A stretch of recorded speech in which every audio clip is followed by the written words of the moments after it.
I've enabled mesh symmetry on the x-axis. I also have a mirror modifier on x.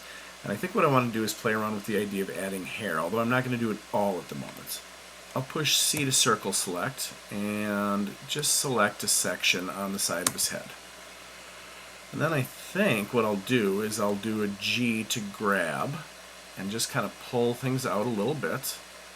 And I do have proportional editing on, which is why I got less abrupt of a change in how it came out.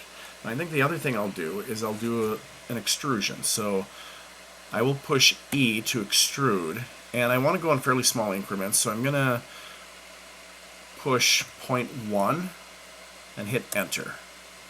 And that basically created new geometry that extruded straight out. And I think what I'll do is maybe scale that down a bit.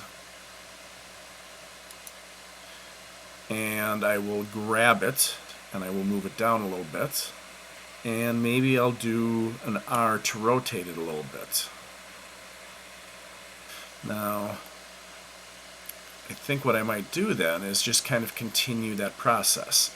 So again, if I push E to extrude and just go in a small increment, 0.1, it'll have extruded at a slightly different angle because of the rotation I did. And I can again grab and move it down a bit. And again, R to rotate a bit. And sort of continue that process. Extrude, 0.1, hit enter, do a little rotation,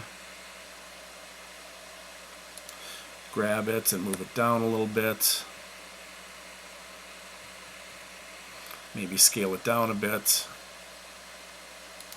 And just kind of playing around with this. Now this is looking kind of like piggy ears or something like that, which actually I kind of like. I might leave that.